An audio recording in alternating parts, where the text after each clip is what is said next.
जो anti government forces थी, जो एंटी बीजेपी फोर्सेस थी, जो सरकार के कामों से बिल्कुल नाखुश थे, हम उन सब को समेटने में नाकाम रहे। भारतीय जनता पार्टी की सरकारें जहाँ भी होती हैं, वो हर एक आदमी पर नज़र रखती हैं कि इसकी एक्टिविटी क्या है, उनको उनके काम धंधों में तकलीफ देती हैं। जब विधानसभा में ये एक्ट आ रहा था जी। तो मनोज रावत ने तब ये कहा था कि ये जो भूमि के लिए जो कानून आ रहा है, ये उन प्रावधानों को हार्ड करने के बजाय शिथिल करने का षड्यंत्र है। बात करें अगर हम दल बदल की, तो जैसे कांग्रेस से बड़े सारे नेता बीजेपी में गए हैं, तो कहीं ना कहीं ये बात निकल के आती है कि राहुल गांधी जी किसी को समय नहीं देते हैं मिलने का।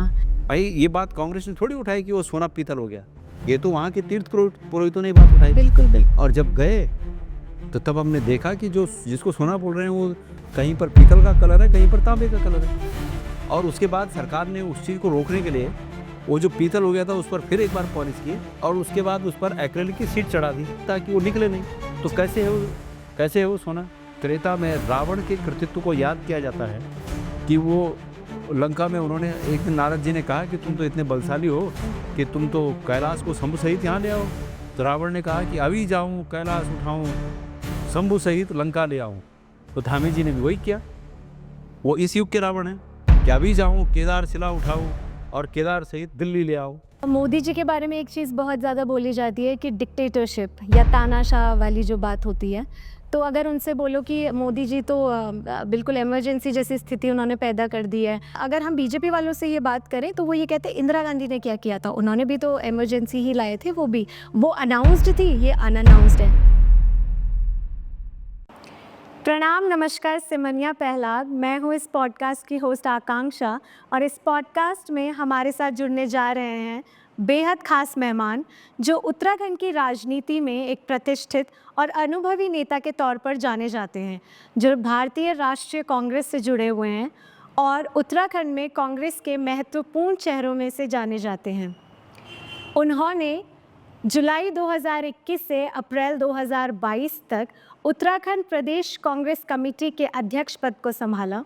उन्होंने 2 बार उत्तराखंड विधानसभा में विधायक के तौर पर जनता का प्रतिनिधित्व किया। जी हाँ, हम बात कर रहे हैं उस खास मेहमान की जो हैं गणेश गोदियाल जी। तो चलिए मिलते हैं उनसे। गणेश गोदियाल जी, नमस्कार। नमस्कार। बहुत आपके सभी दर्शकों को भी नमस्कार। कैसे हैं सर आप? बिल्कुल ठीक, बिल्कुल ठीक। तो शुरुआत करते हैं इस चीज़ से कि 2024 का रण हो चुका है। आप भी उसमें एक योद्धा थे, रिजल्ट्स भी आ चुके हैं। दोनों पार्टियों की काफ़ी सारी बैठकें हुई जिसमें बीजेपी थोड़ा बैक फुट पर थी, आईएनसी फ्रंट फुट पर थी। फिर हरियाणा के चुनाव के रिजल्ट्स आए और एकदम से ऐसे लगा जैसे ज़िंदगी बदल दी, जज्बात बदल दिए। तो ऐसे क्या कमी रह गई पार्टी से कि वो जीता हुआ इलेक्शन जो सबको लग रहा था कि इस बार कांग्रेस की सरकार बनने वाली है, वो बन नहीं पाई? हरियाणा के इलेक्शंस में वैसे तो मेरा कोई डायरेक्ट वहाँ पर रोल नहीं था, लेकिन फिर भी मुझे ऐसा लगता है कि हम लोग राजनीति में हैं तो दूर से ही भले देखें लेकिन देखते हैं कि यहाँ पर क्या। मुझे ऐसा लगता है कि जो एंटी गवर्नमेंट फोर्सेस थी, जो एंटी बीजेपी फोर्सेस थी, जो सरकार के कामों से बिल्कुल नाखुश थे, हम उन सब को समेटने में नाकाम रहे और वो तमाम अलग अलग तरीक़ों से बटे। कोई कांग्रेस के साथ आया, अधिकांश लोग कांग्रेस के साथ आए, कुछ लोग निर्दलियों के साथ चले गए, कोई अलग दूसरे दल में चले गए। तो कुल मिलाकर ये रिज़ल्ट जो हमें हरियाणा में देखने को मिला वो इस बात का द्योतक है कि हमें भविष्य में इस बात का ख्याल रखना होगा कि जो एंटी बीजेपी फोर्सेस हैं उनको डिवाइडेशन से बचाया जा सके, ये मैं मानता हूँ। अब इसमें ये जो मैं कह रहा हूँ इसमें तमाम अलग अलग स्ट्रीम्स हैं कि फलाना नेता ने ये कर दिया, फलाने नेता ने ये था, वो सब बाकी की बातें हैं। लेकिन ओवरऑल जिस एक वाक्य से इन सब बातों को कवर किया जा सके वो ये है कि बीजेपी के खिलाफ माहौल था, लेकिन खिलाफत करने वाले लोगों को एकजुट रखने में हम नाकाम रहे। वैसे अपनी नाम कामयाबी मानना भी एक बहुत बड़ी बात है। कोई बात नहीं, बिल्कुल सही है कि भाई हम ये जो आपने पहले प्रस्तावना में बात कही कि जीता हुआ इलेक्शन हार गए, और जब कोई जीता हुआ इलेक्शन हारे तो कितना सेटबैक लगता है। बिल्कुल बिल्कुल। तो उसमें नाकामी कहना कोई, मैं समझता हूँ कि कोई बहुत ज़्यादा दंड देने वाली बात नहीं है। वो स्वाभाविक है कि ये हम नाकाम रहे। बिल्कुल। एक कांग्रेस के लिए ये चीज़ बड़ी कही जाती है कि कार्यकर्ताओं की बड़ी कमी है। कितनी सच्चाई है इस बात में? नहीं, मैं ऐसा तो नहीं मानता कि कार्यकर्ताओं की कमी है, लेकिन अगर कोई बीजेपी की तुलना में कह रहा होगा, तुलना में तो हाँ, तो ये ज़रूर है कि जैसे अब उत्तराखंड की बात करें, तो वो सत्ता में है, पिछले 7.5 साल से सत्ता में है। जी, बिल्कुल। तो कांग्रेस में ऐसा नहीं कि कार्यकर्ता नहीं हैं, कार्यकर्ता हैं, लेकिन 7.5 साल से विपक्ष में होने के कारण वो कार्यकर्ता उतने मुखर होकर नहीं आ पाते हैं, ये बात है। बाकी कार्यकर्ताओं की कांग्रेस में कोई कमी नहीं है, लेकिन आपको याद होगा कि जब 2022 का विधानसभा इलेक्शन नज़दीक आया, जी, तो वही कार्यकर्ता इतनी बड़ी संख्या में सामने आए जी, कि बीजेपी बैकफुट पे लगने लगी थी। जैसे हरियाणा का जी। एक परसेप्शन बना कि कांग्रेस जीत रही, कांग्रेस, वही परसेप्शन उत्तराखंड में भी तो था जी, बड़ी संख्या में। अभी भी जैसे मतलब नज़दीक आएगा, इलेक्शन नज़दीक आएगा, निश्चित रूप में कार्यकर्ता निकल के बाहर आता है। जी, बाकी बीजेपी के शासन में कार्यकर्ताओं को खुलकर बाहर आना कितना मुश्किल है, वो आप समझ सकते हैं। हर एक आदमी पर भारतीय जनता पार्टी की सरकारें जहाँ भी होती हैं, वो हर एक आदमी पर नज़र रखती हैं कि इसकी एक्टिविटी क्या है, उनको उनके काम धंधों में तकलीफ देती हैं। तो ऐसे में ऐसा नहीं कि लोग कांग्रेस के साथ नहीं, कांग्रेस के साथ हैं कार्यकर्ता। समय आने पर वो लोग निश्चित रूप में सब एक होकर पार्टी को जिताने के लिए काम करते हैं। गढ़वाल लोकसभा में आपने देखा होगा, जब कार्यकर्ताओं को संभावना दिखी कि जीत सकते हैं, तो सब लोग खुल के आए और सबने काम किया। जी, जी, जी, बात तो। अब अगर हम बात करते हैं कुछ जैसे महाराष्ट्र और झारखंड में भी अभी होने वाले हैं, तो आप महाराष्ट्र में क्योंकि रहे भी हैं, तो वहाँ के इलेक्शंस में कुछ बात कर लेते हैं अभी। बिल्कुल। क्या मतलब क्या लगता है आपको आगे आने वाले समय में? ये इस पर डिपेंड करेगा कि उद्धव ग्रुप, जो उद्धव की शिवसेना है, उद्धव की शिवसेना अपने वोटों को कैसे कांग्रेस के जो कैंडिडेट हैं उनकी तरफ डाइवर्ट कर सकती है, उनको सपोर्ट करा सकती है। ये एक बहुत महत्वपूर्ण कारक होगा। और उसी प्रकार जो कांग्रेस का परंपरागत वोटर है, वो उद्धव के जहाँ कैंडिडेट हैं, उद्धव गुट के कैंडिडेट को अपना वोट कैसे ट्रांसफ़र करेंगे, जी, ये सवाल है। अगर ये हो पाया तो मैं समझता हूँ कि बिल्कुल एक तरफा वहाँ पर जो है ये तीनों मिलके अच्छी मेजॉरिटी के हिसाब से सरकार बनाएंगे। और अगर यही बात हम झारखंड के परिप्रेक्ष्य में मैं झारखंड के बारे में ज़्यादा नहीं जानता, लेकिन मेरा मानना है कि अ, झारखंड का एक बड़ा इलाका आदिवासी बहुल इलाका है। और सोरेन जो वहाँ पर अभी मुख्यमंत्री जो सोरेन हैं, तो सोरेन स्वाभाविक रूप में वहाँ के नेता हैं। एक तो वो पक्ष, दूसरा उन्होंने इस समय जो लोगों की आम बात है कि भाई डेवलपमेंट के काम बहुत किए, तो जो नॉन आदिवासी वोटर है वो इस बात से प्रभावित होकर वोट दे सकता है कि डेवलपमेंट अच्छा किया। जी, और आदिवासियों के स्वाभाविक नेता हैं, उनकी विरासत है, शिबू सोरेन जी से लेकर अब तक उनकी जो विरासत है, उस विरासत के वो मतलब नॉन कंट्रोवर्शियल ध्वजवाहक हैं। जी, तो उस रूप में मुझे लगता है कि वहाँ पर भी सरकार इनकी रिपीट करेगी। जी। और सबसे अहम जो मैं बात करना चाह रही थी, केदारनाथ पे बात करना चाह रही थी, जहाँ से आपने जो आपकी पार्टी ने मनोज रावत जी को टिकट दे दिया है। हाँ, और जो जब 2018 अक्टूबर में ये बहु कानून में अधिवेशन की बात की जा रही थी, लाया जा रहा था, तो हमें पता चलता है सूत्रों से और डिफरेंट मीडिया चैनल से कि उन्होंने बहुत मुखर रूप से विरोध किया था इन चीज़ों का। और उन्होंने ये भी कहा है कुछ इंटरव्यूज़ में कि त्रिवेंद्र सिंह जी ने जो पाप किया था, 22 में धाकर धामी ने महापाप किया है सेक्शन 143 को लेके। तो उस पे आप देखिए, पहली बात तो ये है कि मनोज रावत जी कांग्रेस के प्रत्याशी हैं और पार्टी ने वरिष्ठ स्तर पर बहुत गहन मंथन करने के बाद, विचार विमर्श करने के बाद जो निर्णय किया कि मनोज रावत हमारे कैंडिडेट होंगे, वो सर्वसम्मत कैंडिडेट हैं, वो सभी के कैंडिडेट हैं। जी, जितने लोग टिकट मांग रहे थे, वो लोग भी मनोज रावत, अधिकांश लोगों की सेकंड चॉइस अपने बाद मनोज रावत थे। अच्छा, और मनोज रावत आज अगर कांग्रेस के कैंडिडेट हैं तो उसमें सभी का सहयोग है, सभी का योगदान है। जी, अब आप उस पे भू कानून वाले पे आ रहे हैं। मनोज रावत बेसिक रूप से स्टडी करने वाले व्यक्ति ही हैं। मतलब वो अगर कोई बात को कहेंगे तो उसका पहले अध्ययन करते हैं, क्योंकि वो पहले पत्रकार रहे हुए हैं जी जी और वो भी खोजी पत्रकार रहे। जी जी जी तो जो खोजी पत्रकार होते हैं वो तो बिल्कुल बाल की खाल निकालते हैं, बिल्कुल बिल्कुल तो वो उनके नेचर में है। जी किसी चीज़ को कहना है तो उसका पहले गहन अध्ययन करते हैं। बिल्कुल बिल्कुल तो मनोज रावत जी ने ये जो आज पूरे उत्तराखंड में आंदोलन चल रहे हैं, पूरा प्रदेश आंदोलित है कि हमें एक प्रभावी भू कानून चाहिए जिससे कि हमारी आगे आने वाली नस्लें कुछ न कुछ ज़मीनों के हकदार तब तक बनी रहें, ये ज़मीनें हमारे पास रहें, इसके लिए एक प्रभावी भू कानून होना चाहिए। ये जो चिंता है ये इसकी शुरुआत इसकी अवेयरनेस मनोज रावत जी ने ही प्रारंभ की। जब विधानसभा में ये एक्ट आ रहा था जी तो मनोज रावत ने तब ये कहा था कि ये जो भूमि के लिए जो कानून आ रहा है ये उन प्रावधानों को हार्ड करने के बजाय शिथिल करने का षड्यंत्र है।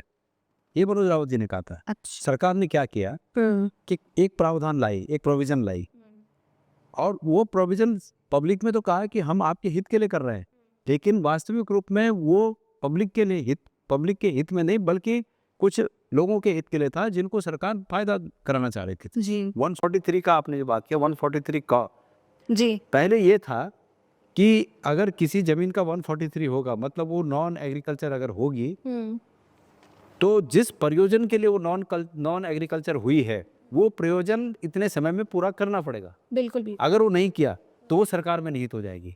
धामी ने महापाप जिसको मनोज रावत जी के शब्दों में धामी ने महापाप किया, वो ये किया। मनोज रावत जी ने कहा कि त्रिवेंद्र रावत जी ने पाप किया। पाप ये था कि उन्होंने कहा कि मतलब आपको 143 अलग से कराने की जरूरत नहीं है, आप जमीन लीजिए और आपने अगर रजिस्ट्री में लिख दिया कि मैं इसमें कोई फैक्ट्री लगाना चाह रहा हूँ तो ये ऑटोमेटिक 143 हो गई। अच्छा ये त्रिवेंद्र रावत जी ने केस, लेकिन धामी और उसमें एक क्लॉज था कि अगर वो उस काम को नहीं करता तो सरकार भी निहित हो जाएगी। 2 साल के अंदर हाँ, अगर वो 2 साल में जी 2 साल के अंदर तय समय पर वो उस कार्य को नहीं करते हैं तो वो भूमि सरकार में निहित हो जाएगी। ये था उस समय प्रोविजन। और धामी जी ने जो महापाप किया वो ये है कि उन्होंने उस प्रोविजन को भी खत्म कर दिया। उन्होंने कहा कि अगर नहीं भी किया उन्होंने काम तो भी वो उनके नाम पे बनी रहेगी। करें तो ये जमीनों को उत्तराखंड के नागरिकों के अलावा बाहर के लोगों को एक स्पेशल पैसेज देने का एक जरिया था। इस पैसेज के ये जरिया बनाया गया कि उनको इस पैसेज से जाकर यहाँ की ज़मीनें मिल सकें। अब आप बताइए, अगर आप या मैं यहाँ के निवासी हैं पहले से और हमारी ज़मीनें हैं, अगर हमें वहाँ पर कोई काम करना है, स्कूल बनाना है, होटल बनाना है, तो हमें उसके लिए 143 करना पड़ेगा। और 143 आप जानते हैं कितना मुश्किल होता है, कितना मुश्किल नॉन एग्रीकल्चर करना नहीं होता है। जी मैं खुद कोविड में मैंने अपनी गांव में अपनी भूमि पर जब बैठे थे तो मैंने सोचा यहाँ पर कुछ करते हैं। मैं सोच रहा था यहाँ एक रिजॉर्ट बनाता हूँ। अच्छा तो मैंने एप्लीकेशन डाली 143 के लिए एप्लीकेशन डाली। आज तक वो 143 की एप्लीकेशन वहीं धूल खा रही है, कुछ नहीं हुआ। 2020 से आज 24 है, 4 साल में कुछ नहीं हुआ।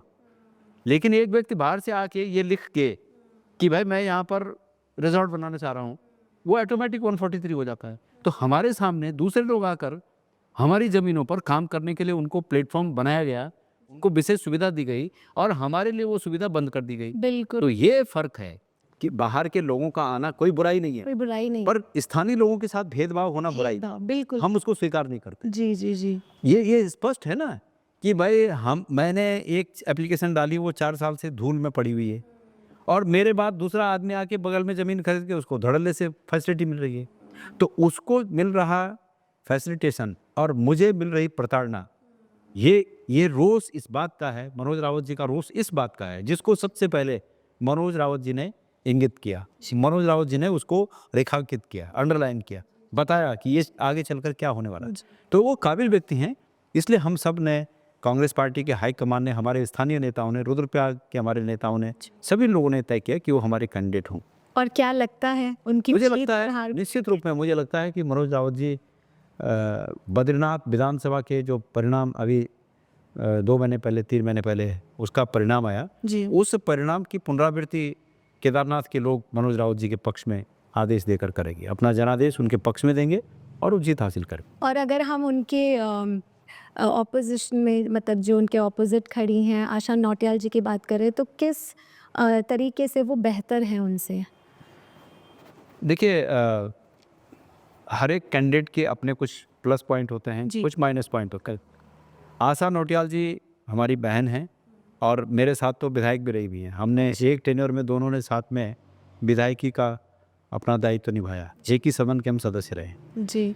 लेकिन आशा नौटियाल जी के बारे में रिसेंटली मैं ये उम्मीद करता था कि वो भारतीय जनता पार्टी की महिला मोर्चा की अध्यक्ष हैं, और जब अंकिता भंडारी का केस हुआ तो मुझे लगता था कि एक महिला होने के नाते और सत्ताधारी पक्ष की नेता होने के नाते, महिला मोर्चा के अध्यक्ष होने के नाते वो अपनी पार्टी को आईना दिखाएंगी और कहेंगी कि भाई खुलेआम जिस प्रकार से सबूतों को मिटाने के लिए वहाँ पर बुलडोजर चलाया गया, वहाँ पर आग भी लगाई गई कुछ सामानों पर, एविडेंस मिटाने। एविडेंस मिटाए गए, वो कमरा तोड़ा गया जहाँ वो लड़की रहती थी, उसके बावजूद इनका कुछ न बोलना।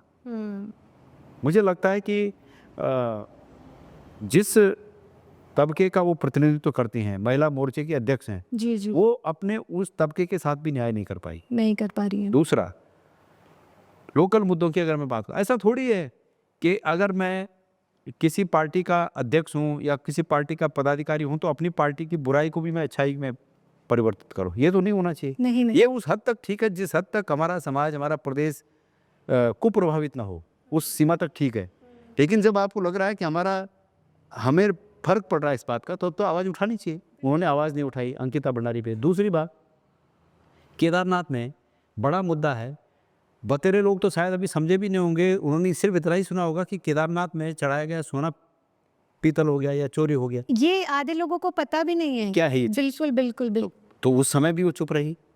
भाई ये बात कांग्रेस ने थोड़ी उठाई कि वो सोना पीतल हो गया, ये तो वहाँ के तीर्थ पुरोहितों ने बात उठाई। बिल्कुल बिल्कुल। और उसके बाद जब उन्होंने बात उठाई तो हम वहाँ गए, और जब गए तो तब हमने देखा कि जो जिसको सोना बोल रहे हैं वो कहीं पर पीतल का कलर है, कहीं पर तांबे का कलर है। और उसके बाद सरकार ने उस चीज़ को रोकने के लिए वो जो पीतल हो गया था उस पर फिर एक बार पॉलिश की, और उसके बाद उस पर एक्रेलिक की शीट चढ़ा दी। तमाम जगहों पर जहाँ पर वो तथाकथित रूप से सोना बोल रहे हैं, वो पॉलिश करने के बाद फिर एक्रेलिक की शीट चढ़ा दी ताकि वो निकले नहीं। तो कैसे है वो सोना? तो कहीं ना कहीं ये सरकार में बैठे हुए लोगों ने ही प्रचारित किया कि 230 किलो सोना आ गया। उसके बाद उन्होंने जब ये पीतल होने लगा तब कहा 23 किलो, और मैं गारंटी के साथ कह सकता हूँ कि वो 23 किलो भी नहीं, वो है ही नहीं सोना। वो सोना है ही नहीं। सोना ऐसा रंग नहीं बदलता है, नहीं बदल। और सोने को किसी एक्रेलिक शीट की जरूरत नहीं पड़ती है कि भाई इसको रोकने के लिए, इसको थामने के लिए कोई शीट लगा दो। बिल्कुल बिल्कुल। तो कांच लगाने की जरूरत नहीं है सोने को। तो सवाल ये है कि वो सोना ही नहीं, उस पर वो चुप रहे।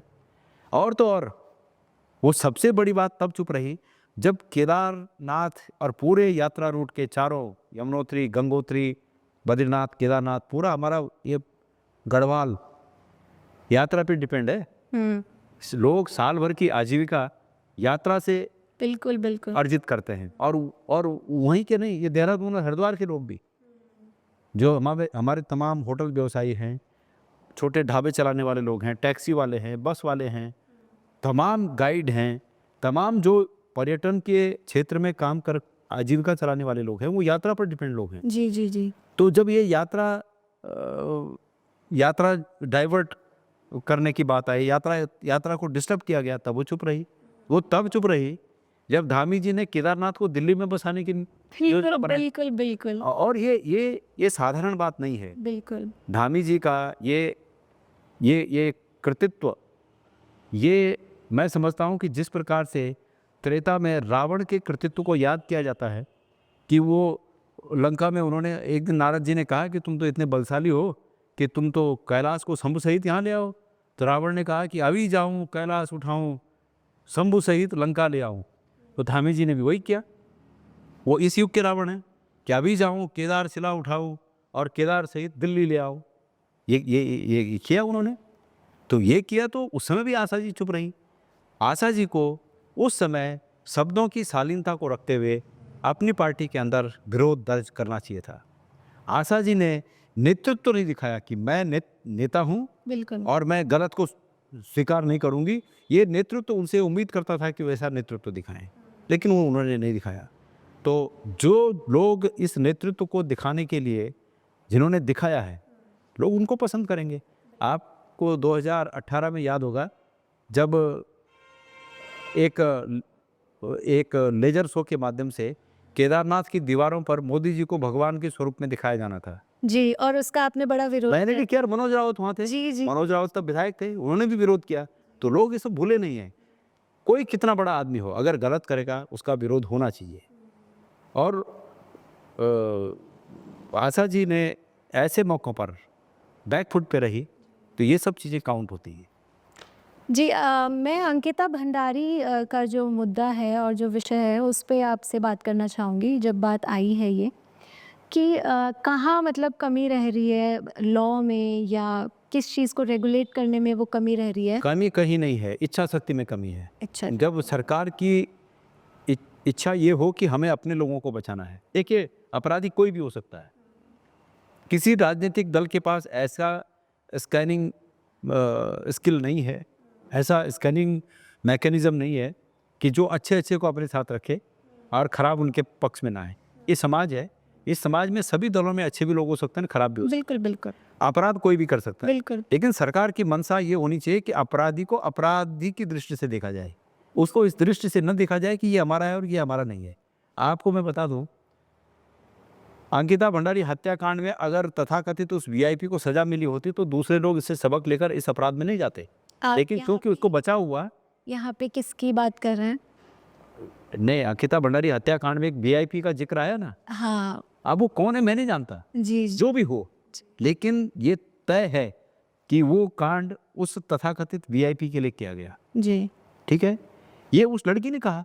उस लड़की ने अपने एक दोस्त को जी, जी। चैट करके ये कहा जी। कि किसी वीआईपी के लिए मुझे प्रेशर किया जा रहा है। बिल्कुल, बिल्कुल। तो सवाल ये है कि उसको ये उस समय जिस समय वो ये बात दिखी उसने, उस समय उसको ये मालूम थोड़ी था कि मुझे मार देंगे और बाद में ये कोई तथ्य बन पाएगा। ये तो उसने इस मकसद से नहीं कही ये बात कि ये तथ्य बनाना है।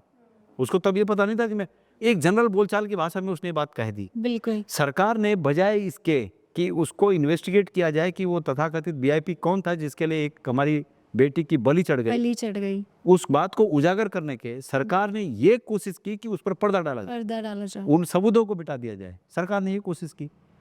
तो मेरा ये कहना है कि अगर ऐसे अपराधियों को सरकार प्रोत्साहित करेगी तो दूसरे भी अपराध करेंगे। अंकिता भंडारी में वो वीआईपी छूट गया, इसलिए अल्मोड़ा में दूसरे वीआईपी ने कांड कर दिया, लाल कुआं में तीसरे वीआईपी ने वो काम कर दिया, और सब बीजेपी के हैं, सब वीआईपी हैं, किसी न किसी पद पर हैं। तो सवाल ये है कि वहाँ पर ये नहीं देखना चाहिए, सत्ता में जो राजा होता है उसको ये नहीं देखना चाहिए कि अपराधी है तो मेरा है तो उसको माफ़ कर दो। ये नहीं होना चाहिए, ये लोकतंत्र में। तो ये धामी जी ने ये पाप किए हैं जिसकी सज़ा उन्हें निश्चित रूप में भुगतनी पड़े। बाकी ये बीजेपी का कल्चर है और ये गुजरात मॉडल है कि एक रैपिस्ट को बड़े स्वागत के साथ जो है उसका खुलेआम स्वागत किया जाता है कि इसने ये कृत्य किया, और सिर्फ खुशी इस बात की थी कि उसने शिकार किसी दूसरे जाति धर्म की लड़की को। बिल्कुल, बिल्कुल। तो जो समाज इतना संकीर्ण हो जाए, ये गुजरात मॉडल है, ये दूसरा और कहीं नहीं हो सकता। जो समाज इस तरह हो जाए, मैं समझता हूँ कि, और ऐसा नहीं कि गुजरात में सब ऐसे हैं, गुजरात में अच्छे लोग भी हैं, लेकिन जिस बात को गुजरात मॉडल के नाम से प्रचारित करने की कोशिश की जा रही है वो बात गलत है, और वो यही मॉडल है। बिल्किस बानो के अपराधियों को जो भी है छोड़ा गया, मालाओं के साथ, मिठाइयों के साथ उनका स्वागत किया गया। जातिगत जनगणना की बात कर लेते हैं थोड़ा। आपका क्या टेक है इसमें, कितना आप सपोर्ट करते हैं? नहीं, ठीक है, होना चाहिए। अगर किसी को, देखिए, जो डाटा है वो डाटा इसलिए बनता है कि हम सरकारी योजनाओं का फ़ायदा उन तमाम ग्रुप्स को पहुंचा सकें, इसलिए डाटा बनता है। अगर किसी तबके को लगता है कि हम इस हक की लड़ाई में पीछे छूट गए हैं और इस डाटा से उनको मदद हो सकती है, तो बुराई क्या है करना। लेकिन मंडल कमीशन के टाइम पे तो शायद पार्टी बहुत ज़्यादा खिलाफ थी इस चीज़ के, अभी बहुत ज़्यादा। देखिए, मैं उसमें बहुत ज़्यादा जानकारी मुझे नहीं है, लेकिन एक चीज़ ज़रूर है, अगर कोई चीज़ अतीत में की गई है और उसके रिजल्ट अच्छे नहीं हैं तो क्या उसमें अपना स्टैंड चेंज करके बेहतरी का स्टैंड पकड़ना कोई बुराई थोड़ी है। बिल्कुल, बिल्कुल, बिल्कुल। तो ऐसा नहीं है। हमने अतीत से लेकर अब तक जो कुछ किया है उसमें अच्छा और बुरा क्या हुआ ऐसा नहीं कि सब अच्छा ही हुआ होगा, कुछ कुछ कमियां रह गई होंगी, लेकिन उन कमियों से सीख लेते हुए अगर हम आगे अच्छा करने की बात करें तो उसमें कोई बुराई और ये भी हिम्मत की बात है कि उन कमियों को मान के आगे बढ़ना। यही होना चाहिए। हाँ। चाहे पार्टी कोई भी हो, यही होना चाहिए। कमियां मैंने तो धामी जी से कहा ये केदारनाथ वाले इश्यू में क्यों माफ़ी मांग लें, गलती हो गई है, लेकिन वो माफ़ी मांगने को तैयार नहीं है और उल्टा कांग्रेस को कटघरे में खड़ा कर रहे हैं कि कांग्रेस झूठ फैला रही है। बिल्कुल। अब जब हमें खड़ा करेंगे तो हम उनकी गलतियों को उजागर करेंगे ना। बिल्कुल। तो एक बड़े आदमी की पहचान ये है कि गलती हो गई तो उसको स्वीकार कर ले कि ये भूल थी मेरी, जी जी जी। मेरे जेहन से बात उतर गई थी, मेरे को ध्यान नहीं आया कि मैं क्या कर रहा हूँ। कभी कभी ऐसा हो जाता है। बिल्कुल। आदमी एक रास्ते पर चलता है और फिसल जाता है, उसे थोड़ी पता रहता है कि यहाँ फिसलन है। जब फिसल जाता है तब पता होता है, लेकिन जब फिसल जाता है तब उसको ये पता चल जाए और बोल दे कि हाँ भाई मैं गलत रास्ते पर था, फिसल गया। अगर वो फिर भी उसी पर चलने की कोशिश कर रहा है, ये जताए कि मैं ही ठीक था, मैं ही ठीक। तो दूसरे तो बोलेंगे ना कि तुम गलत थे। बिल्कुल। तो वही बात है। इसलिए जो है अगर कांग्रेस ने अपने स्टैंड में कुछ बदलाव किया है बेहतरी, देश की बेहतरी को जानते हुए, तो उसका स्वागत किया जाना चाहिए। जी। बात करें अगर हम दल बदल की, तो जैसे कांग्रेस से बड़े सारे नेता बीजेपी में गए हैं, तो कहीं ना कहीं ये बात निकल के आती है कि राहुल गांधी जी किसी को समय नहीं देते हैं मिलने का, जबकि जो बीजेपी के नेता हैं वो यहाँ के जो मतलब ठीक ठाक से नेता है वो भी मोदी जी से जाके मिल लेते हैं, जबकि राहुल गांधी जी से मिलना बहुत मुश्किल हो जाता है लोगों के लिए। नहीं, मुझे तो ऐसा नहीं लगता। मैंने तो ये देखा है कि आम से आम कार्यकर्ता भी राहुल गांधी जी से मिलकर आते हैं। हमने कई बार हमने भी जैसे टाइम मांगा तो हमें भी टाइम मिला। ये ज़रूर है कि हम बोलेंगे आज मैं दिल्ली हूँ, मुझे आज टाइम दे दिया जाए, तो वो नहीं होता है, क्योंकि वो भी उनके भी तो कमिटमेंट्स और के साथ होंगे, मिलने के जुलने के या और मीटिंगें होंगी, तो वो भी कोई ऐसा तो है नहीं कि यहीं बैठे हुए हैं बिल्कुल। कि भाई जब हम जाएं तब मिलें। लेकिन ऐसा मुझे लगता है कि ये भी बीजेपी का एक दुष्प्रचार का तरीका है। जी। बीजेपी अपने नेता को ऊपर दिखाने के लिए, दूसरे को कम दिखाने के लिए इस प्रकार के भ्रामक दुष्प्रचार करती है। मोदी जी के बारे में एक चीज़ बहुत ज़्यादा बोली जाती है कि डिक्टेटरशिप या तानाशाह वाली जो बात होती है, तो अगर उनसे बोलो कि मोदी जी तो बिल्कुल इमरजेंसी जैसी स्थिति उन्होंने पैदा कर दी है, अपने आप चुनावी उसमें बढ़त पाने के लिए वो अच्छे अच्छे नेताओं को अंदर डाल रहे हैं, जेल में डाल रहे हैं, आरोप लगा रहे हैं, जबकि वही नेता अगर बीजेपी ज्वाइन कर ले तो रातों रात वो आरोप गायब भी हो जाते हैं। और इसमें आनंद रंगनाथन बोलते हैं कि उन्होंने वॉशिंग मशीन नहीं, पूरा का पूरा धोबी घाट खोला हुआ है। तो इसमें ये सब दुनिया देख रही है। हाँ, तो फिर जैसे हम इसकी बात करते हैं तो कहते हैं, अगर हम बीजेपी वालों से ये बात करें तो वो ये कहते हैं इंदिरा गांधी ने क्या किया था, उन्होंने भी तो इमरजेंसी ही लाए थे, वो अनाउंस्ड थी, ये अनअनाउंस्ड है। तो इसमें आपका क्या अगर ठीक है? अगर बीजेपी वाले आपको ये जवाब देते हैं तो उनसे आप ये पूछना फिर कि भाई बीजेपी का तब इंदिरा जी ने भी ऐसे ही किया था, तो क्या उन्होंने इंदिरा जी का सपोर्ट किया था? उन्होंने इंदिरा जी का विरोध ही तो किया था। अगर ऐसा किया था तो ये जवाब देना उनको आप कि आपने अगर तब इस बात का विरोध किया था तो इस बात का अब पक्ष कैसे आप लोग लेते हैं? जी। अगर हमने किसी बात का पहले विरोध किया था तो हम आज उसका पक्ष इस रूप में ले सकते हैं जो मेरा पहला जवाब था कि हमें उसमें बेहतरी नजर आई। जी जी। या तो वो है या फिर हम गलत हैं कि हमने पहले जो है उसका विरोध किया और आज हम उसका पक्ष ले रहे हैं। जी। सवाल यह है कि बीजेपी के नेता मौका देखकर चौका मारने वाली बात करते हैं। उनको अगर अब इसमें फ़ायदा लग रहा है तो ये बात वो सही बोलेंगे, पहले उनको उसमें फ़ायदा लग रहा था तो उसको सही बोलते थे। जी। तो ये फ़र्क है, पर वसूल एक होनी चाहिए, अपने लिए भी दूसरों के लिए भी, उस वक्त के लिए भी अभी के वक्त के लिए भी। अगर हम इंदिरा जी और मोदी जी का कंपैरिजन करें तो आपको ज़्यादा डेमोक्रेटिक कौन लगता है? मुझे डेमोक्रेटिक तो निश्चित रूप में, देखिए मैं एक उदाहरण आपको देता हूँ, आप शायद तब आपको उसका आभास न हुआ हो, लेकिन एक गढ़वाल उपचुनाव हुआ था। हेमवती नंदन बहुगुणा और नेगी जी उस समय आमने सामने थे। नेगी जी कांग्रेस के कैंडिडेट थे और बहुगुणा जी निर्दलीय थे। जी। तो बड़ा रोचक और उसकी कमेंट्री मतलब पल पल की कमेंट्री होती थी बीबीसी से। अब ये हो गया, अब वो हो गया। इंदिरा जी की भी प्रेस्टीज का सवाल था। अगर आपके प्रश्न के अनुसार वो अलोकतांत्रिक होती, तानाशाह होती, तो उस समय तो बहुत आसान था, रिजल्ट चाहे जो हो, डीएम को बोल दिया कि भाई ये होना चाहिए, बात खत्म हो जाता। उस समय इतना न तो मीडिया था, न तो इतने तंत्र थे, न तो ये फ़ोन फान मोबाइल कुछ नहीं था, तो वो तो बहुत आसान था कैप्चर होना, लेकिन वैसा नहीं हुआ।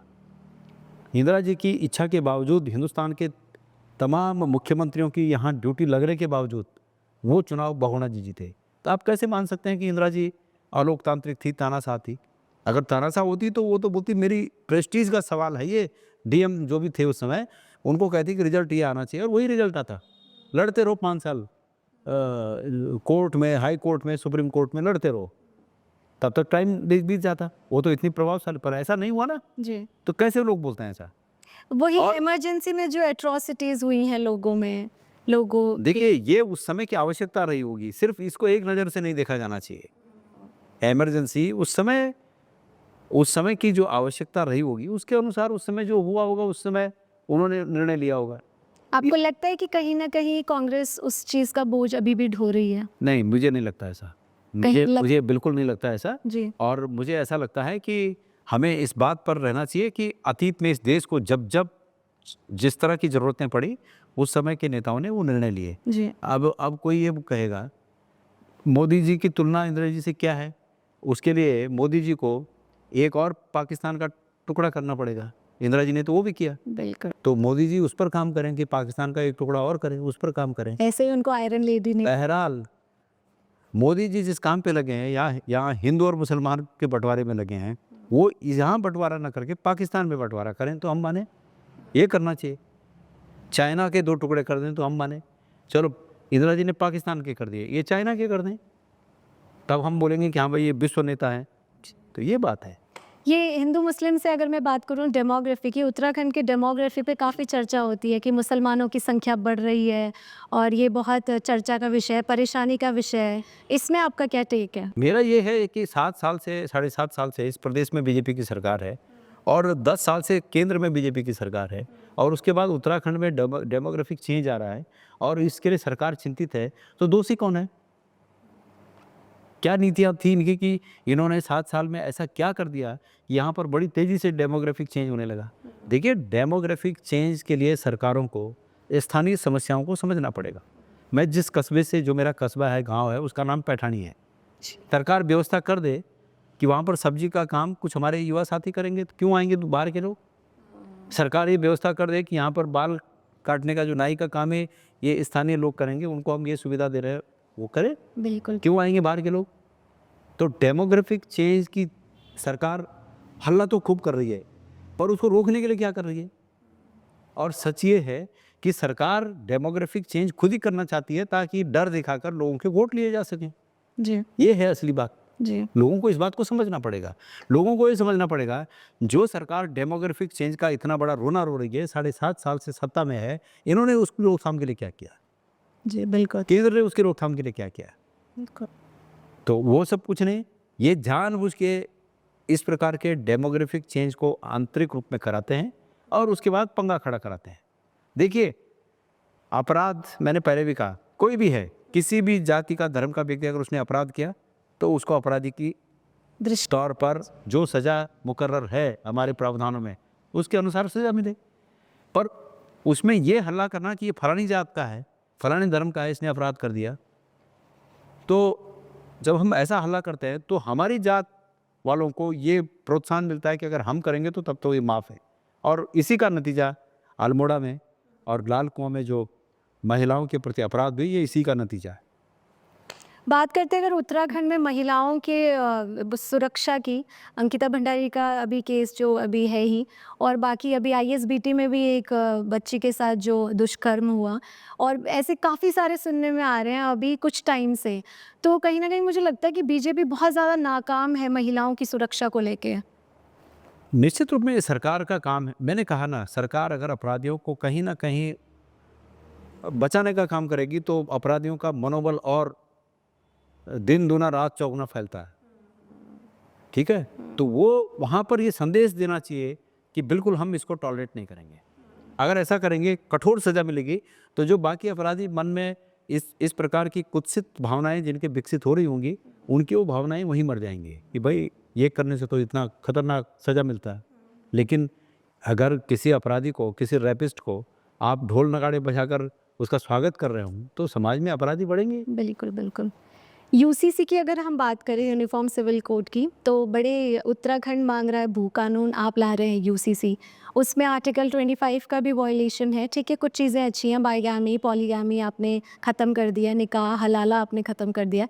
तो आपको यूसीसी कितने काफ़ी मैं यूसीसी के बारे में पहली बात तो ये है कि ये मांगा किसने था? क्या ये यूसीसी की मांग उत्तराखंड के लोगों ने की थी? ये सरकार कहती है कि इक्वालिटी लाने के लिए। नहीं, पर मांग किसने की थी? जो हम मांग रहे हैं रोजगार, जी, हम मांग रहे हैं भू कानून, हम मांग रहे हैं मूल निवास, ठीक है?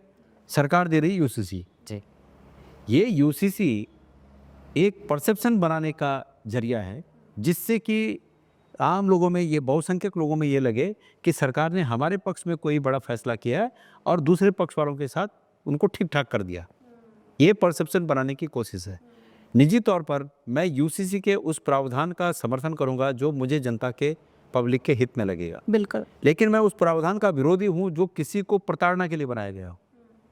ठीक है, निश्चित रूप में हलाला एक ऐसी प्रथा है, मतलब जो भी कुरीतियां हैं, कोई भी समाज की कुरीति हो, बिल्कुल, उसको स्वीकार, एक सभ्य और शिक्षित समाज में उसको स्वीकार नहीं किया जा सकता, वो स्वीकार्य नहीं है। लेकिन इस बात को इस तरह प्रचारित करना कि हमने उनका बुरा कर दिया, ये भी उचित नहीं है। आप उनसे बात करिए, वो लोग कहें कि भाई हमारे लिए ये कानून बना दो, तो बनाइए उनके लिए कानून। लेकिन ये कहकर कि हमने तुम्हारे लिए ज़बरदस्ती कानून बना दिया, ये जो भावना है, ये भावना कहीं न कहीं जिसके लिए कानून बनता है, जो उस कानून का लाभार्थी है, उसको भी फिर पिंच होता है कि हमको तो दबाने के लिए ये सब चीज़ें बनाई। पर निजी रूप में मैं ऐसी कुप्रथाओं का बिल्कुल विरोधी हूँ और मुझे लगता है कि समाज में ये प्रथाएँ स्वयं ही धीरे-धीरे समाप्त हो जानी चाहिए। और बाकी उसमें जो स्वीकार्य होगा उसको अच्छा बोलेंगे, जो नहीं होगा उसको ना बोलेंगे। पर किसी को दबाने के लिए कोई कानून ऐसा नहीं बनना चाहिए कि जिससे ये मैसेज जाए कि हमने किसी को दबा दिया है। दूसरी बात है कि अभी उसमें मैंने सुना कि एक प्रोविज़न ये है, शादी की उम्र का प्रोविज़न है, जी, जी, जो अन्य स्टेट में नहीं है। जी, अब अगर कोई उत्तराखंड का लड़का किसी यूपी की लड़की से शादी कर देता है, या उत्तराखंड की लड़की यूपी के लड़के से शादी कर देती है और इस प्रदेश में रहती हैं, तो क्या वो सज़ा के पात्र होंगे? तो इसलिए यूसीसी जो सब्जेक्ट है, वो यूनियन सब्जेक्ट है। जी, जी, जी, बिल्कुल, बिल्कुल। यूनियन का सब्जेक्ट है कि जो सभी राज्यों पर लागू हो। लेकिन इनको क्या, इनको तो खाली बवाल करना है, इनको तो ये संदेश देना है कि भाई हमने ये कर दिया कि जो आज तक किसी ने नहीं किया, जबकि उसमें है कुछ नहीं। अब आप ये बताइए कि जम्मू कश्मीर में एक धारा इन्होंने हटाई, बड़ा हल्ला हुआ उसका कि भाई वहाँ प्लॉट ले लेंगे। कितने लोगों ने उत्तराखंड के जाके वहाँ प्लॉट ले लिए? कितने लोगों के प्लॉट है वहाँ आज? ये कानून खत्म होने से कितने लोगों के प्लॉट हैं? या वहाँ की पब्लिक का कितना भला हो गया? तो ये शगुफे छोड़ते हैं और इस प्रकार के जिन चीज़ों में कुछ नहीं लगना है, जिन चीज़ों में कोई श्रम नहीं लगना है, कोई बुद्धि नहीं लगनी है, सिर्फ और सिर्फ वोटों की खेती होनी है, ये वो काम करते हैं। जैसे हम इस पे बात कर लेते हैं, अगर आप हिंदू मुस्लिम, ये जो बात चल रही थी हमारी यूसीसी को लेके, तो सेक्युलरिज्म है जो हमारी प्रस्तावना में भी एक शब्द आता है, उसमें आप कितना विश्वास रखते हैं? ये देश, और काफ़ी पढ़ते भी हैं आप। इस देश की डेमोग्राफी इस बात पर आकर टिकती है कि ये देश हम सबका है, और जहाँ ये शब्द आता है कि हम सबका है, वो अपने आप में सेकुलरिज्म है। जी, सेकुलरिज्म के अपोजिट जो भावना है वो ये है कि सबका नहीं है, सिर्फ मेरा है। सेकुलरिज्म की बात ये आई कि हम सबका है, तो इससे क्या हटा जा सकता है क्या? माना अभी उत्तरकाशी में बवाल हुआ, लेकिन उस घटना की परिणति किस रूप में हुई?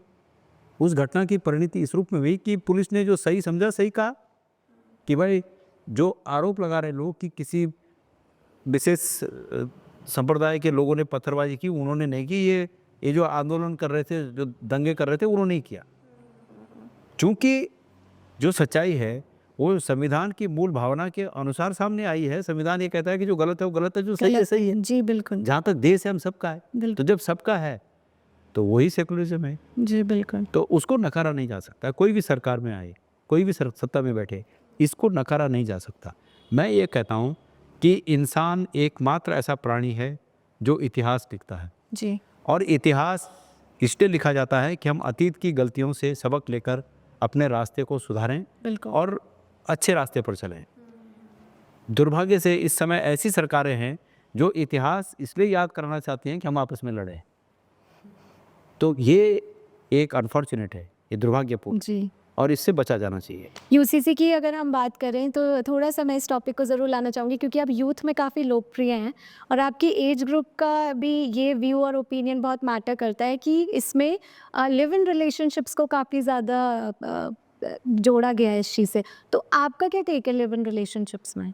देखिए, ऐसा है कि समय बदलते रहता है। जी। मेरे एज ग्रुप का व्यक्ति इस चीज़ को स्वीकार नहीं कर सकता, लेकिन अब यूथ में इस चीज़ की स्वीकार्यता है। तो मेन टाइम में जब हम इस नियम को देखते हैं कि सबको अपनी ज़िंदगी जीने का स्वतंत्र अधिकार है, जो 18 साल से उम्र के बड़े हो गए हैं, जो बालिग हो गए हैं, तो उनको अपनी ज़िंदगी जीने का अधिकार है। लेकिन उसके बावजूद माँ बाप को ये चिंता रहती है कि मतलब बच्चों का कोई अहित ना हो जाए, और ऐसे अमूमन मैंने ये देखा कि इस तरह के रिलेशनशिप में जो लोग रहते हैं उन्हें अंत में पछताना पड़ता है। मैं नाम नहीं लेना चाहता, लेकिन अभी कुछ दिन पहले अनऑफिशियली एक केस हमने सॉल्व किया। अच्छा। तो ओके। तो है, ऐसी दिक्कतें हैं, बच्चों को समझ में नहीं आता है, कुछ भी उल्टे-सुल्टे काम कर लेते हैं। उनको लगता है कि सरकार ने कानून बना दिया, और ये कानून बना दिया तो अब तो हम फ्री हैं इसके लिए। तो मैं समझता हूँ कि सरकारों को इन चीज़ों से बचा जाना चाहिए। हमारी संस्कृति का एक अपना तकाज़ा है। हमारी संस्कृति का जो एसेंस है ना, वो लिव एंड रिलेशनशिप के अनुकूल नहीं है। लिव एंड रिलेशनशिप के अनुकूल हमारी संस्कृति मतलब मेल नहीं खाता। भाई, माँ बाप बेटे का विवाह करते हैं। जी। हमारे माँ बाप ने हमारा विवाह किया। ये स्वाभाविक है कि वो सब समझते हैं कि भाई इनका परिवार बसाना, इसलिए इनका विवाह किया गया। लेकिन उसको एक हमने सांस्कृतिक शक्ल दी ना। अगर ऐसी होता तो वो भी मतलब ये तो फिर जंगलियों जैसा हो गया ना, कि कुछ दिन कहीं रह लो, कुछ दिन कहीं रह लो, कुछ दिन कहीं रह लो, फिर इसकी अहमियत ख़त्म हो जाएगी। विवाह की संबंधों की भी अहमियत ख़त्म हो जाएगी ऐसे करके। या तो आदमी इतना ब्रॉड हो जाए, मुझे नहीं लगता है, मैं तो कभी ज़्यादा विदेश में रहा नहीं हूँ, पर मुझे नहीं लगता है कि विदेशों में भी सभी लोग इस चीज़ को इस रूप में स्वीकार कर रहे हों कि हाँ ये ठीक है। मुझे नहीं लगता ऐसा, क्योंकि अल्टीमेटली हैं तो सब ह्यूमन बीइंग। तो परिवार किसको कहते हैं कि मेरा परिवार मतलब वो मेरे तक सीमित है। अब जब इस तरह की बातें आएंगी तो फिर परिवार जो संस्था है वो परिवार संस्था ही खत्म हो जाएगी। बिल्कुल। जी।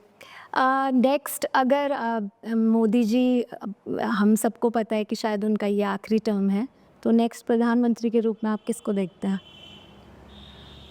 अभी 6 महीने हुए इस सरकार को चुन के, अभी मैंने ये सोचा नहीं। देखो, कोई भी आए निश्चित रूप में निस्संदेह मेरी नज़र में राहुल गांधी जी हैं, और मैं उनको देखना चाहता हूँ कि वो एक बार निश्चित रूप में इस कब मतलब जो अभी उनकी उम्र है, इस उम्र में भारत के प्रधानमंत्री बन जाए। राहुल गांधी जी में ऐसी क्या कमियां रही हैं जो उनको गांधीयन अप्रोच फॉलो करके यात्राएं करनी पड़ी, और अब सुनने में आया कि ये काफी कमी की हद बात तक क्या आती है? वो विपक्ष के नेता हैं, वो यात्राएं नहीं करेंगे तो और क्या करेंगे? वो साउथ एवेन्यू या नॉर्थ एवेन्यू में बैठ के थोड़ी फाइल साइन करेंगे। वो विपक्ष में है, तो सड़क पे ही विपक्ष का काम होता है। आपको याद होगा कि जब इंदिरा जी चुनाव हार गई थी, आप उस दौर की नहीं है, लेकिन पढ़ाई से आपको अवगत हुआ होगा कि जब वो चुनाव हार गई थी तो उन्होंने पूरे भारत का भ्रमण किया। पूरे भारत का भ्रमण किया, और ऐसा 1 डेढ़ साल में ऐसा जज्बा पैदा कर दिया कि कांग्रेस पूर्ण बहुमत से दोबारा आई। तो राहुल गांधी जी भी विपक्ष के नेता हैं, तो इसको कमी की वजह से वो यात्राएं कर रहे हैं ऐसा नहीं है। वो विपक्ष के नेता हैं तो उनका स्वाभाविक फर्ज बनता है कि वो जनता को जगाएं, और सरकार को जो सरकार गलत कर रही है उससे सरकार को आगाह करें। जी। आपकी पहुंच तो जैसे ऊपर तक है, तो ज़्यादा एक्सेसिबल कौन है? किनसे ज़्यादा आसानी से मिला जा सकता है? सोनिया जी, राहुल जी या नहीं प्रियंका नहीं, जी? मेरी पहुंच कहीं नहीं है। मैं बिल्कुल ऐसी कोशिश नहीं करता। जब भी पार्टियों की मीटिंग में हमें बुलाया जाता है, मैं पार्टी की मीटिंग में जाता हूँ। मैं पर्सनली अप्रोच करने की कोशिश रेयर, जब बहुत ही इस तरह की बात हो कि बिल्कुल मिलना ज़रूरी है, तब करता हूँ। बार बार मुंह दिखाने के लिए मैं कोशिश नहीं करता। आपको एक बात बताऊँ, मैं रायबरेली इलेक्शन में था, और मेरे पास ऐसी अपॉर्चुनिटी थी कि रोज़ शाम को मतलब एक विधानसभा का इंचार्ज था मैं, जी। तो जितने भी विधानसभाओं के इंचार्ज थे वो रोज़ शाम को प्रियंका जी के साथ बैठते थे, डिनर भी साथ करते थे। अरे वाह! तो वो डिनर शुरू होता था रात को 12 बजे। अब मेरी आदत है कि मैं 6-7 बजे खाना खा लेता हूँ और उसके बाद मैं रात को खाता नहीं। और डिनर का टाइम वैसे यही होता है, सही। वो मजबूरी होती है, वो लोग भी दूर-दराज से इधर-उधर से सब लोग आते हैं, तब मिलते हैं, तब नहाते-धोते होंगे तो 11:30 बजे 12 बजे शुरू होता है डिनर। और वो डिनर चलता था 2 बजे तक, 3 बजे तक। मैं 2 दिन रहा और मैंने ये सोचा कि इस डिनर का उपयोगिता ये है कि हम दिन भर के जो चीज़ें वहाँ पहुँचानी है, उनको पहुँचा सकें। तो क्या इसके अलावा कोई ज़रिया है? तो उसके अलावा ज़रिया था। उसके अलावा उनके जो लोग थे जो हमारी बातों का संकलन करके आगे की रणनीति बनाते थे या रिपोर्ट बनाते थे, वो थे बीच में। तो मैंने 2 दिन के बाद उनसे हाथ जोड़े, मैंने कहा कि मैं आपको बता दूंगा फ़ोन करके, क्योंकि 60 किलोमीटर तो दूर था, वहाँ लालगंज एक इलाका है, 60-70 किलोमीटर दूर था जहाँ आना होता था। जी। तो मैंने कहा मैं वहाँ से फ़ोन पे आपको बता दूंगा। और चूँकि हम 12-1 बजे तक, अब प्रियंका जी ऐसी थी कि वो 2 बजे तक उठी रहती थी, अगले दिन फिर 10 बजे तैयार हो जाती थी। लेकिन मुझे ऐसा लगता था कि मैं 2-3 दिन जब मैंने किया तो मुझे भारीपन जैसा सिर में लगने लगा, नींद नहीं हो रही है तो मैंने ये कहा ना कि मेरी कोशिश ये नहीं होती कि मैं रोज़ दिखूँ। कोशिश ये होती है कि भाई जो ज़रूरी है उतना दिखूँ और बाकी जो हमें काम मिला है उस टास्क को हम पूरा कर लें। तो मैंने कभी ऐसा कोशिश नहीं किया कि मैं नेताओं से मिलूँ, मैं दिखूँ, ऐसी कोशिश हमने कभी नहीं की। और अपने काम को ईमानदारी से करने की कोशिश करते हैं। जी। बस ये बात है। जी, इसको समिट अप करने के लिए मैं आपके इलेक्शंस पे आती हूँ।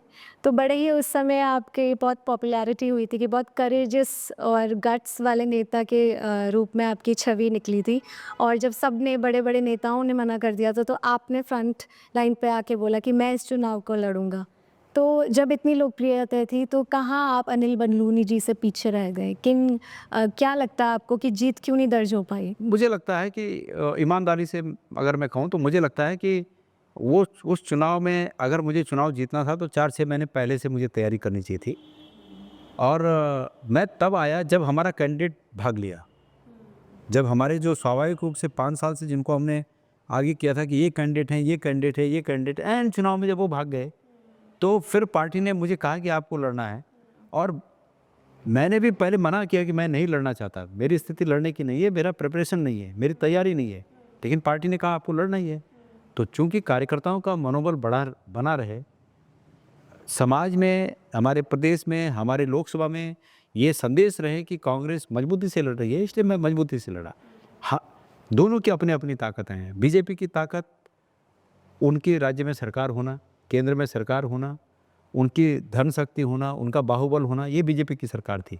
उसके सामने मेरा विचार एक ताकत, निश्चित रूप में इसको कोई नहीं झुठला सकता कि मैंने जो मुकाबला किया उनका, वो अपने विचार से किया। जी, बिल्कुल। मेरा विचार उनके धन बल, उनके बाहुबल, उनके सरकार के बल को हिलाने में सक्षम रहा। मैं ये नहीं कह रहा हूँ कि परास्त कर दिया, पर हिलाने में सक्षम रहा। बीजेपी के बड़े बड़े नेताओं की एक कोट है कि अगर हमको ये पहले पता होता तो मतलब हमें पता ही नहीं था कि भाई एक आदमी ऐसा भी कर सकता है। तो वो विचार की ताकत है। और मैं समझता हूँ कि इस दुनिया में, इस यूनिवर्स में विचार की ताकत सबसे बड़ी ताकत है। बिल्कुल, बिल्कुल। सभी ताकतों पे जो भारी पड़ती है वो विचार की ताकत। बिल्कुल। सबसे पहले कोई क्रिएशन हो, आज मंगलयान जा रहे हैं, वो मंगलयान पे किसी का विचार रहा होगा ना, जी, जी। पहले विचार बना होगा कि हम मंगल पे यान भेजें। ये उनका विचार था जिन्होंने वो संस्थाएं बनाई। जी, जी, जी। ठीक है, तो विचार की ताकत सबसे बड़ी ताकत है और मेरा मानना है कि मेरे विचार की ताकत एक दिन निश्चित रूप में सफलता अर्जित करेगी। जी, तो अब आप बस ये बताइए कि आगे आने वाले चुनाव में कांग्रेस जो सीट नहीं ला पा रही है, पिछले इतने टाइम से हम देख रहे हैं कि 5 सीटों पे जब लोकसभा के चुनाव हुए तो कांग्रेस नहीं अपनी जीत दर्ज कर पा रही, तो आगे के लिए आपकी क्या रणनीति रहेगी? ऐसा लोकसभा चुनाव के लिए अभी समय है। अभी हमारा ध्यान फिलहाल केदारनाथ के विधानसभा चुनाव पर है और इसके बाद हम ध्यान केंद्रित करेंगे जो लोकल बॉडी के इलेक्शन हैं उस पर। उसके पश्चात हम 2027 के इलेक्शन पर अपना ध्यान केंद्रित करेंगे। जी, जी, जी। और मेरा निश्चित रूप में इस प्रदेश की जनता से निवेदन रहेगा, मेरी उम्मीद है कि एक बार आजमा के देखें। बिल्कुल। लोग कहते हैं कांग्रेस ने, तुम मुझे भी कहते हैं बतेरे लोग कमेंट में कि गोदियाल जी आप भी तो सरकार में थे। निश्चित रूप में उनकी ये बात सही है कि मैं सरकार में तो नहीं था, पर सरकार वाले पक्ष में था, पक्ष में। विधायक। तो उस समय मैं इतना प्रभावशाली नहीं था कि मेरे विचारों को मैं प्लेटफॉर्म पर लाकर रिजल्ट दे सकूं, लेकिन आज मैं उतना प्रभावशाली हूं कि मेरे विचार पार्टी की नीतियां बन सकते हैं। तो मैं इसलिए जनता से निवेदन करूंगा कि एक बार आजमाइए। जी जी जी जी, बहुत बहुत धन्यवाद आप। धन्यवाद आपका, बहुत बहुत धन्यवाद। बहुत बहुत धन्यवाद, आप यहाँ आए और ऑल द बेस्ट आपके अगले चुनाव के लिए। धन्यवाद धन्यवाद।